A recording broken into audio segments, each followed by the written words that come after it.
Le discours de la servitude volontaire n'est-il qu'un simple plaidoyer pour la liberté? C'est un sujet vraisemblable qui peut éventuellement être accompagné d'une citation allant dans le même sens. Je vais t'accompagner pas à pas pour analyser ce sujet et faire le plan. Si tu prépares le bac, j'ai conçu une méthode complète, étape par étape, en vidéo, podcast, fiche PDF, quiz, sur mon site www.mediaclass.fr et version papier, collection Anabac. La méthode que je te propose se déroule en 2 étapes. D'abord, on explicite les termes clés du sujet et ensuite, on fixe les limites pour concevoir le plan. Pour les termes clés, le sujet définit très naïvement notre texte comme un simple plaidoyer pour la liberté. Avec ce terme plaidoyer, issu du lexique juridique, on est en plein dans notre objet d'étude, la littérature d'idées du XVIe au XVIIIe siècle. Alors, qu'est-ce qu'un plaidoyer? C'est un discours qui vise à défendre les droits d'une personne ou l'importance d'une cause, pour montrer son bien fondé, sa légitimité. Ici, la notion de liberté est surtout l'opposé de la servitude. Ne pas être soumis aux volontés d'un autre. On voit bien déjà que le parcours de l'année va plus loin, défendre et entretenir la liberté. Il ne s'agit pas seulement de défendre, mais aussi d'entretenir.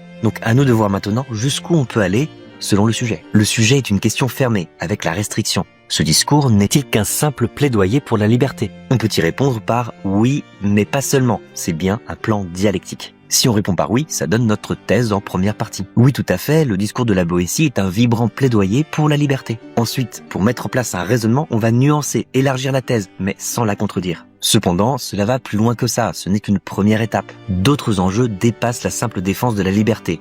Et là, on peut commencer à mobiliser ses idées. Il faut l'entretenir, mais surtout refuser la servitude, conserver sa dignité humaine. On voit que cela débouche sur d'autres valeurs, et justement des valeurs chères au courant humaniste, auquel la Boétie appartient avec Montaigne, Rabelais, Erasme. On a maintenant suffisamment analysé le sujet pour le reformuler. Le discours sur la servitude volontaire ne va-t-il pas plus loin qu'une simple défense de la liberté? On peut aussi reformuler la problématique de manière à laisser paraître la suite de notre raisonnement. Le discours de la Boétie visant à promouvoir la liberté ne participe-t-il pas en réalité à des enjeux plus vastes, construisant tout un système de valeurs? Maintenant, le plan apparaît de manière presque évidente.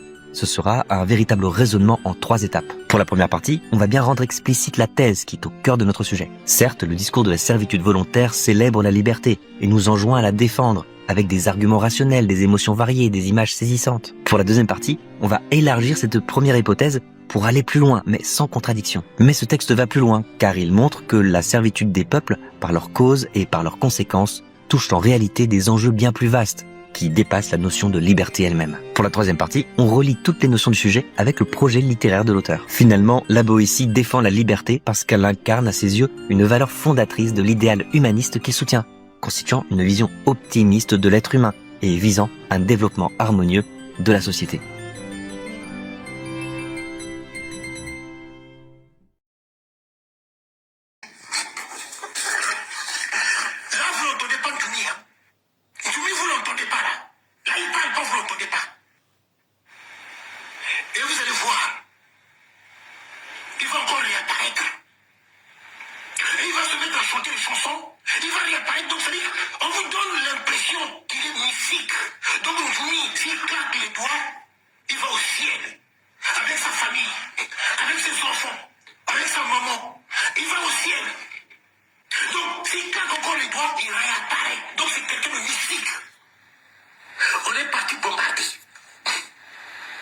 On a cassé la maison, on a cassé l'école.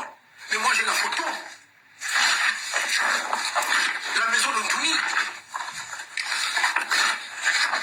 Moi j'ai la photo de la maison de Ntoumi. Donc on est parti bombarder dans les endroits. Donc à chaque fois vous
Vous qui avez toujours soutenu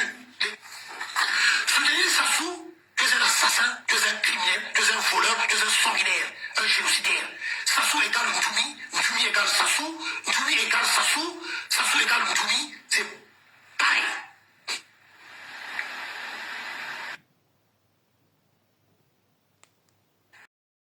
Pendant que l'opposition congolaise est dans la distraction totale, le dictateur congolais Denis Sassou Nguesso a déjà commencé à tricher les élections présidentielles avant même les élections. Posons-nous la question sur la date des élections anticipées du 12 mars 2026 pour les militaires. En République du Congo, qui connaît le nombre total des militaires? Point d'interrogation. Qui a fait le recensement de ces militaires pour connaître le nombre total de ces militaires? Il n'y a personne. Les bureaux de vote de ces militaires vont être où? Point d'interrogation. Ça va être aux casernes ou dans les écoles? Point d'interrogation. Est-ce qu'il y aura des représentants de l'opposition dans chaque bureau de vote des militaires pour contrôler les élections? Point d'interrogation. Est-ce que ces militaires ne vont pas voter 2 fois, voter en tenue, ensuite voter encore le 15 en civil? Point d'interrogation. L'opposition congolaise, aucun opposant congolais a pu penser sur ce sujet. C'est vraiment terrible pour l'opposition congolaise. Je me pose des questions si le Congo mérite tout ce qui se passe en République du Congo ou la majorité des oppositions congolaises sont déjà corrompues par le dictateur congolais Denis Sassou Nguesso. Franchement, c'est une honte totale, non pour le gouvernement et également pour l'opposition congolaise. Comment vous pouvez organiser une élection anticipée des militaires pendant que le Congo fait que 6 millions d'habitants? En République démocratique du Congo qui compte près de 100 millions d'habitants, il n'y a jamais eu des élections 2 fois. Peuple congolais, peu d'entre nous sont informés, mais la vérité doit être dite. Le Congo vient de s'endetter de 670 millions de dollars à un taux de près de 10%, un record désastreux après plus de 20 ans d'emprunt opaque. Pourquoi un taux aussi élevé?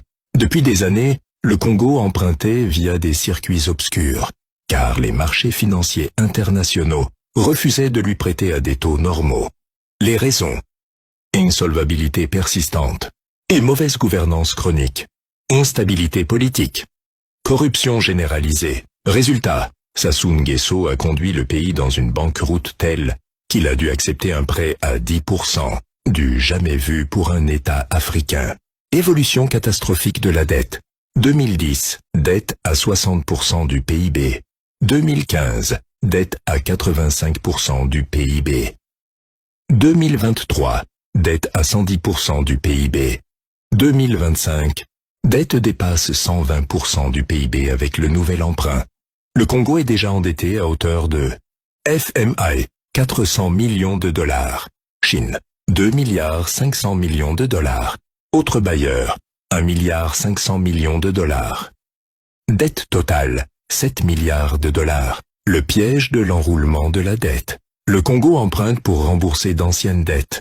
Ce système infernal nous coûte désormais 670 millions empruntés, 1 milliard 100 millions à rembourser sur 7 ans, 66 millions d'intérêts par an, 181 000 dollars par jour. Le Congo vit au-dessus de ses moyens. PIB annuel, 13 à 14 milliards de dollars. Budget de l'État, environ 3 milliards 500 millions de dollars. Recettes de l'État, environ 2 milliards 500 millions de dollars. Avec 66 millions de dollars à payer chaque année en intérêts seulement, il est impossible de maintenir les services publics. Conséquence, les budgets ministériels divisés. Pour payer la dette, tous les ministères verront leur budget réduit. Santé, moins 30%. Hôpitaux fermés, pénurie de médicaments. Éducation, moins 25%. Écoles surchargées. Enseignants non payés. Eau et électricité, moins 35%. Coupures prolongées. Route, moins 40%. Chantiers abandonnés. Salubrité, moins 30%. Ordures accumulées. Fonction publique, retard de salaire, grève. Scénario cauchemardesque d'ici 2027, 2028. Austérité généralisée. Les défauts de paiement du Congo. Intervention du FMI. Tutelle économique. Explosion sociale et pauvreté aggravée. Les vrais motifs de cet emprunt. Sassou a besoin de cash. Pour financer les élections à venir. Pour rembourser les dettes urgentes et éviter les sanctions. Pour maintenir son système de privilèges, gaspillage et incompétence. L'argent est systématiquement mal investi. Grands travaux inutiles sans rentabilité. Vol organisé et gabegie. Aucun emploi durable créé pour les jeunes. Budget militaire en hausse, budgets sociaux en baisse. Conclusion. Notre avenir en jeu. Peuple congolais, nous sommes face à un suicide économique programmé par un pouvoir qui n'a plus rien à perdre. Sassou Nguesso, à la fin de sa vie, engage notre pays dans une spirale de dette qui hypothèque l'avenir de nos enfants. Ne laissons pas faire. Exigeons la transparence totale sur cet emprunt, un audit public de la dette, l'arrêt des grands projets inutiles, la priorité au service public et à l'emploi des jeunes. Partageons ce message, informons nos frères et sœurs, mobilisons-nous avant qu'il ne soit trop tard. Notre silence aujourd'hui sera notre misère demain. Agissons pour le Congo, pour nos enfants, pour notre avenir. Également, la plupart des humains ont été programmés par contrôle mental incessant à rejeter ces sujets en faisant des amalgames installés volontairement dans leurs esprits via différents moyens. Par exemple, via les médias, les films, documentaires visant à discréditer ces sujets, via la diffamation de certains enseignants spirituels, via des associations exagérées de tous ces sujets, homo, gourous ou sectes, pour tenir un maximum de personnes éloignées de ces informations.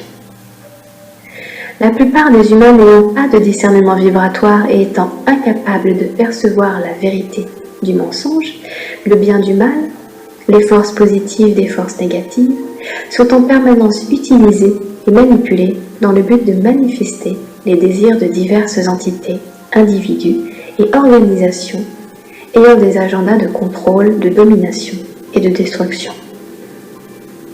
Tant que l'humain ne connaîtra pas son pouvoir créateur, il sera maintenu docile et esclave et continuera de penser que la vie n'est qu'une question de chance, de malchance et de hasard, et que nous n'avons absolument aucune capacité à modifier la réalité. Ce que les pouvoirs en place désirent bien évidemment entretenir le plus longtemps possible dans les esprits de ceux qu'ils souhaitent maintenir sous contrôle, car la connaissance libère.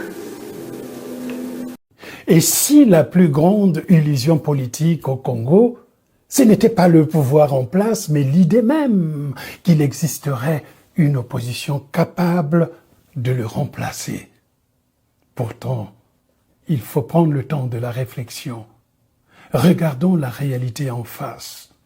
Depuis des années, l'opposition politique en République du Congo promet le changement.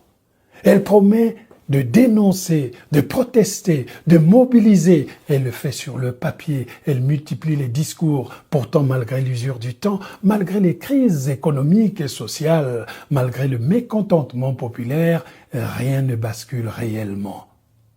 Pourquoi cela?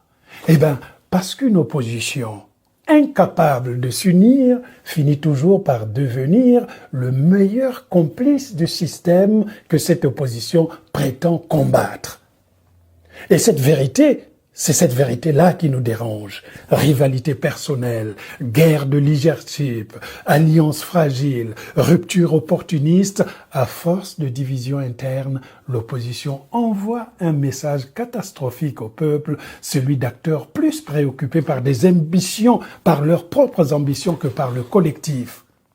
Comment demander à une nation de faire confiance à ceux qui ne parviennent même pas à se faire confiance entre eux? La différence entre les humains et les animaux, c'est que les animaux ne laissent jamais un idiot diriger la meute. Et c'est peut-être la plus grande honte de notre espèce. Nous sommes la seule forme de vie capable de remettre le commandement au pire d'entre nous. Le plus bruyant, le plus arrogant, le plus vide. Aucun loup ne suivrait un chef faible. Aucun lion ne suivrait un lâche. Mais les humains, eux, applaudissent, déifient et défendent ce qui devrait être ignoré. Le problème, c'est que lorsque l'intelligence se tait, la stupidité prend le trône. Et elle règne avec conviction. Les animaux suivent l'instinct, nous suivons les apparences. Ils suivent la force, nous suivons le discours. Ils reconnaissent le leadership et nous confondons le cri avec l'autorité. Les résultats sont prévisibles, un troupeau sage et une société perdue. Le Congo au bord de l'abîme. Denis Sassou Nguesso laissera un héritage désastreux pour le prochain président en 2026. Après plus de 40 ans de gouvernance sans partage, Denis Sassou Nguesso laisse un Congo exsangue et ravagé par des décennies de décisions aléatoires. Le pays est confronté à une crise brutale après 65 ans d'indépendance, conséquence directe de la gouvernance aventureuse de son dirigeant actuel. Une économie en ruine dépendante du pétrole et gangrenée par la corruption. Le Congo est asphyxié par une économie dépendante uniquement du pétrole, qui a permis à la corruption de s'épanouir. Les détournements de fonds publics sont colossaux, avec plus de 20 000 milliards de francs CFA volés au trésor public sans que le président ne daigne réagir. La dette publique dépasse largement les 115% du PIB, plongeant le pays dans une crise financière sans précédent, mettant le pays au bord de la faillite. Une société en déliquescence. La corruption est devenue un mode de fonctionnement normalisé dans toutes les administrations publiques, y compris à la présidence de la République. Les audiences présidentielles se monnaient à coups de millions de francs CFA, auprès du protocole d'État.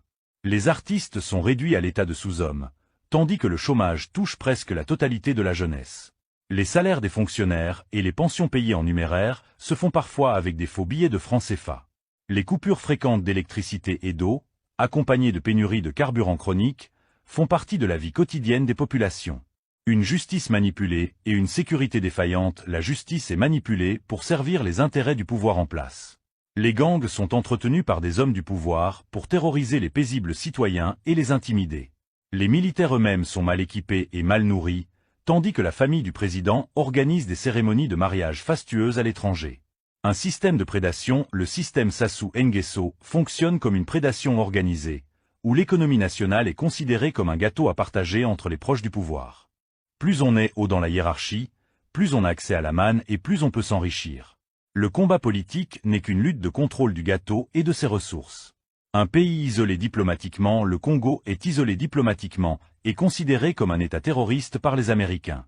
Les tragédies passées, comme celle du 4 mars 2012 et celle du Pool, n'ont pas été indemnisées. Le pays est plongé dans une crise profonde, et il est urgent de trouver des solutions pour sortir de cette situation désastreuse. Un avenir incertain. Le prochain président du Congo en 2026 héritera d'un pays en ruine, avec une économie dépendante du pétrole, une société en crise et une gouvernance défaillante. Il devra relever le défi de reconstruire le pays et de restaurer la confiance des citoyens dans les institutions publiques.